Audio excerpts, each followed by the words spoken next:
Pronto? Você tá pronto, senhor? Eu estou sempre pronto. Sejam bem-vindos a mais um vídeo, pessoal. Eu tô aqui hoje com o Rob lá do Fusgeek. E hoje a gente vai falar um pouquinho sobre publicação independente, métodos de escrita, enfim, todas essas coisas que rondam escrita e que vocês estão sempre me perguntando nas redes sociais. Vamos começar com o básico. Hoje em dia, quando a gente fala de publicação, o que engloba um autor publicado? Pergunta difícil, a gente já discutiu isso. Eu não sei, porque tem duas maneiras diferentes de a gente conseguir publicar livro aqui no Brasil. Né? Uma é a publicação independente e outra é a publicação... clássica. Ou que alguns gostam de chamar profissional. Ou de tradicional, eu acho que é o nome que eu uso muito, publicação tradicional, que eu acho esse nome maravilhoso. Que eu não sei o que mais que existe de tradicional hoje em dia em publicação. Mas é a gente querer publicar por uma editora e ter o livro físico e ter, teoricamente, um trabalho de edição, um trabalho de marketing feito pela própria editora. Eu acho que isso que a gente chama hoje de publicação tradicional. E eu acho que tem coisas positivas e tem coisas negativas em ambos os casos. Vamos falar separado de cada um deles aí. Eu acho que o que muita gente mais se pergunta é a respeito de publicação independente. Vamos começar por isso. Eu adoro tocar nas polêmicas. Ai, meu Deus. Amo mamilos neste canal, vamos lá. Publicação independente é publicação ou não? Então, eu não sei, porque ao contrário de você, Larissa, eu não sou um autor publicado, eu estou tentando.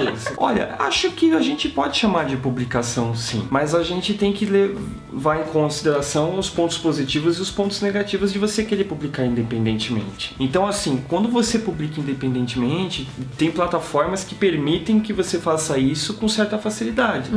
Então você pode publicar pela Amazon, você pode publicar por financiamento coletivo, você pode publicar de N maneiras diferentes. Gente, acho que a coisa mais fácil que você pode fazer é publicar um livro. Sim, que hoje em dia, antigamente publicar a parte mais difícil.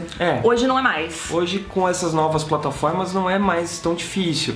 Qual que é o problema que isso pode causar? Em tese, você não teria o mesmo cuidado, e eu coloco grandes aspas nisso, que você teria numa editora. Então quando você publica independentemente, você tem que gastar um dinheiro do seu próprio bolso para você pagar um revisor, para pagar um leitor crítico que vai cumprir quase que um papel de editor para o seu livro. Você vai ter que fazer o marketing por conta própria, e aí muitas vezes a gente tem livros que são muito despreparados, que não tiveram uma revisão de texto, que não tiveram uma diagramação legal, que não tiveram um cuidado que talvez esse autor conseguisse numa editora. Publicação independente é aquele negócio que eu continuo achando mega válido, mesmo porque, gente, eu comecei como autor independente, trabalhei como autor independente durante 6 anos da minha vida, então eu sei a diferença que faz você ter um material pronto, né? A diferença que faz até pra você poder falar, eu sou escritora. Fica tipo, mas você já publicou alguma coisa? Você ter o certificado de autor publicado. Sim, olha meu livro que é à venda. Só que desde que... bom senso,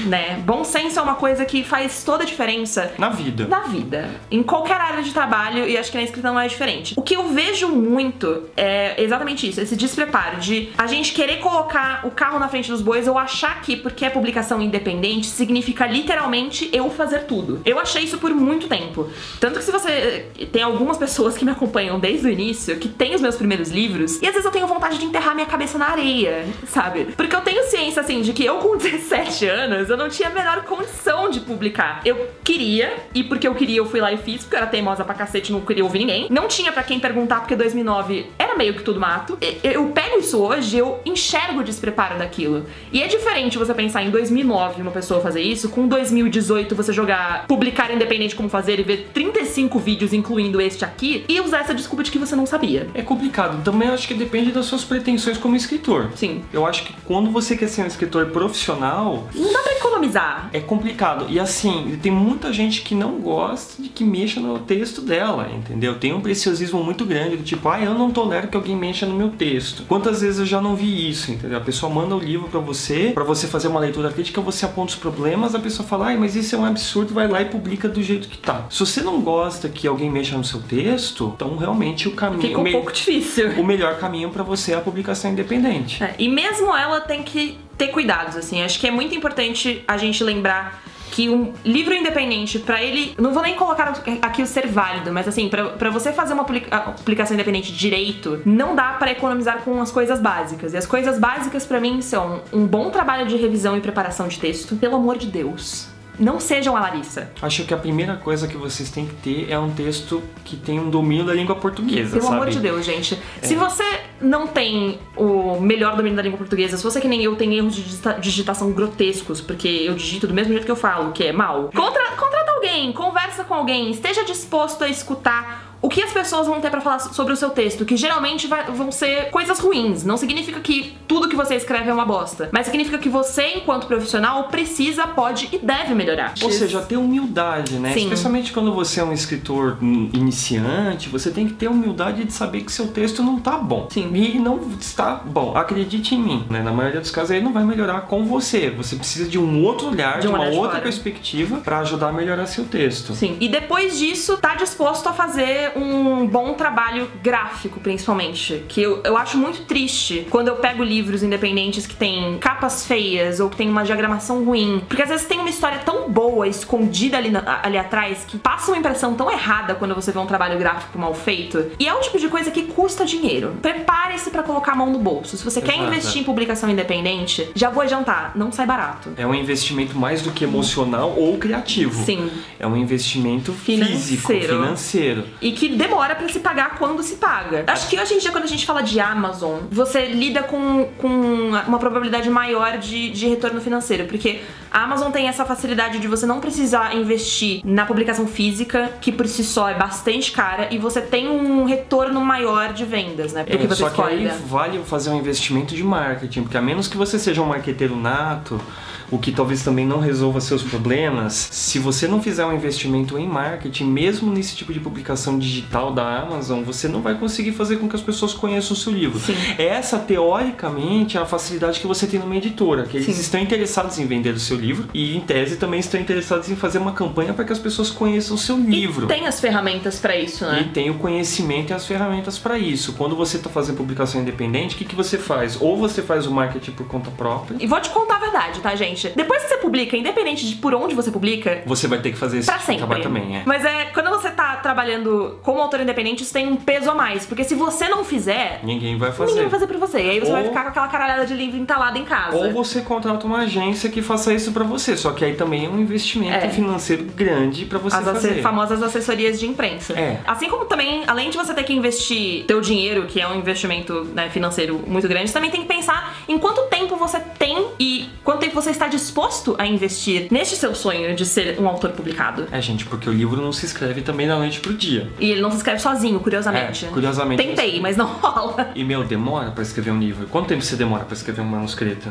Depende do livro e depende da alba. Mas, em média, eu escrevo muito devagar. Eu demoro no mínimo 8, 9 meses pra eu terminar um negócio que a gente tá falando aqui. 60, 70 mil palavras, sabe? Depende de quanto tempo você tem disponível, se você tem tempo pra escrever, se você tá trabalhando com outra coisa. Como eu tinha tempo pra escrever, eu escrevi meu primeiro manuscrito em 3 meses, mas foram 3 meses, assim, de pura agonia, na porrada, escrevendo loucamente 6 horas por dia. Então é um negócio, assim, muito que vocês têm que levar em consideração, porque é muito tempo. Fala quanto tempo você demorou pra revisar?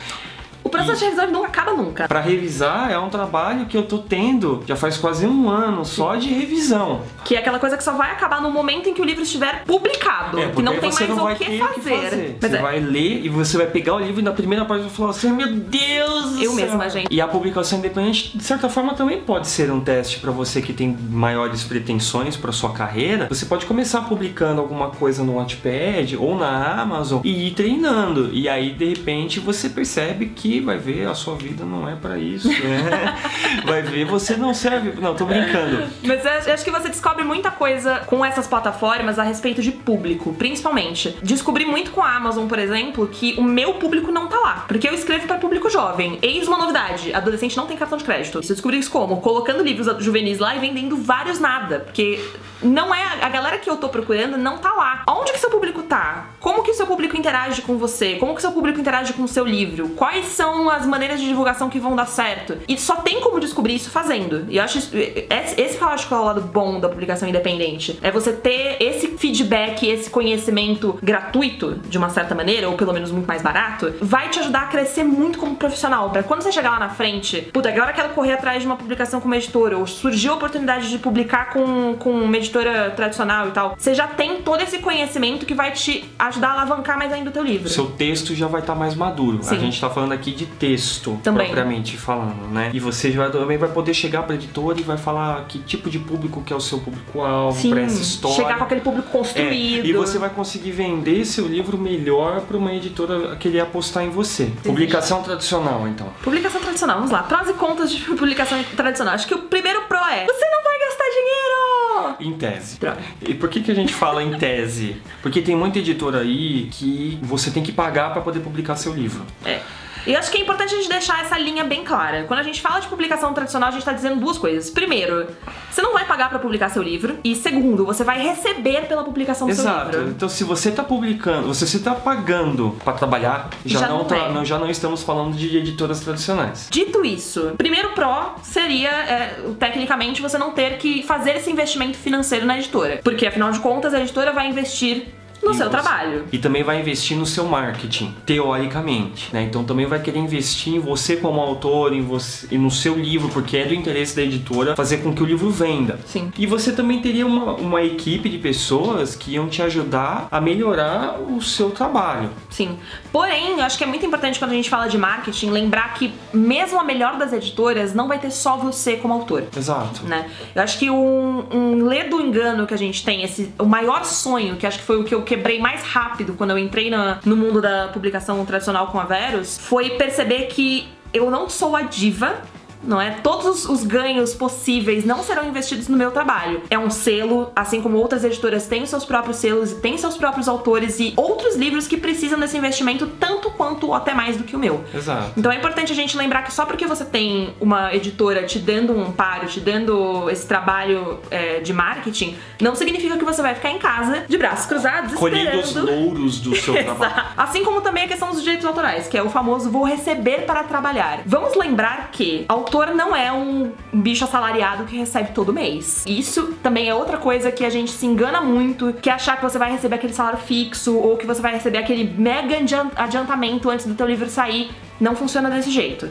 Os pagamentos demoram, porque os acertos com as livrarias demoram. É uma coisa que tá tudo em contrato, gente. Absolutamente todas as coisas, se você tá numa editora boa, numa editora decente, que faz um bom trabalho, teu contrato vai estar lá bonitinho. A gente vai pagar de X em X tempos, o acerto vai ser tal, tem tal adiantamento, tudo bonitinho. Não é um dinheiro com que, por exemplo, você consegue contar num começo de carreira. Não é a mesma coisa que você ter um emprego, não é a mesma coisa que você ter um salário, e tudo vai depender do quanto você vai vender. Sim. Quanto mais você vender, teoricamente mais você vai ganhar. Outro contra que eu acho que a gente podia falar, e tem uma coisa que eu acho que, agora eu vou citar a pessoa que é o André Bianco, que ele fala uma coisa que eu concordo. Aquela pessoa pequenininha, que ninguém conhece. Que é um dos maiores autores nacionais que a gente tem hoje, ele fala uma coisa que eu concordo. Se você quer ser um escritor profissional, se você quer receber dinheiro vendendo livro aqui no Brasil, né, no nosso mercado hoje, você tem que publicar o tempo todo. Então ele fala de pelo menos um livro por ano. Porque você tem que suprir a demanda daquele mercado que você está criando. Exato. Né? Como é que você chega em 1 milhão de livros vendidos? É 1 milhão em um livro só ou é 1 milhão em 4? É muito mais fácil você atingir essa marca imaginária do milhão quando você tem mais livros pra vender. Então aqui dificilmente você vai ser aquele autor que publica 5 livros na carreira dele inteira, de 40 anos. E vive disso. Vira um super best-seller e ganha o Nobel de Literatura. Até porque o pessoal que ganha o Nobel de Literatura, eles dão aula em universidade, eles escrevem ensaios e artigos para revistas e jornais, eles fazem uma cacetada de outras coisas, sim, e além não de só escrever. Um outro lado também que a gente precisa analisar quando a gente vai falar de publicação tradicional é que aquela interferência, a famosa interferência que a gente citou aqui no texto, vai se tornar cada vez mais recorrente. A gente tem esse estereótipo do escritor solitário que fica lá fumando seu cigarro, tomando seu café, escrevendo, quando na verdade é um processo colaborativo. Né? Colaborativo com muita gente, Assim, só dentro da editora deve ser no mínimo umas 10 mãos que o livro passa. E são 10 mãos dando palpite em cima daquilo. Então é trocar um pelo outro, né? Quando você tá para publicação independente, você tem o controle da sua criatividade, mas você tem o investimento, né, financeiro. Sim. Quando você tá na editora, você abdica um pouco, né? Maior ou menor grau da sua liberdade criativa, mas você tem esse suporte por trás pra te ajudar. Então vocês têm que pesar o que é mais importante. Sim. E, gente, eu acho que assim, se o pessoal não tá cobrando você, se o pessoal não tá interferindo no seu trabalho, é porque tem alguma coisa errada lá dentro da editora. Editoras profissionais, editoras tradicionais, elas interferem, elas têm que interferir no seu texto. Se isso não tá acontecendo... Não é porque o seu texto tá perfeito. Não é porque o seu texto tá perfeito, é porque tá tendo algum problema dentro da sua editora e você tem que ver isso, você tem que ficar atento a isso. Sim. Assim como também tem que ficar muito, muito, muito atento às questões contratuais. Porque é aquilo, pilantra existe em absolutamente qualquer mercado. Eles estão contando um pouco com a sua ingenuidade. Exatamente. Talvez, pega com a inexperiência. Eu já vi muito contrato contrato de publicação de 10 anos que te amarra até contrato de exclusividade quando é teu primeiro livro, sabe? Contrato que não tem Mas quais previsão. são as maneiras que a gente pode ter de contornar esses problemas? Eu acho que primeiro, estudar o mínimo de questão de contratual antes de você se meter nisso. Se você não conhece alguém que saiba do assunto, dá um Google básico. Você pode contratar um advogado sempre, pra dar uma olhada no contrato. Isso é uma coisa que as pessoas fazem. Sim.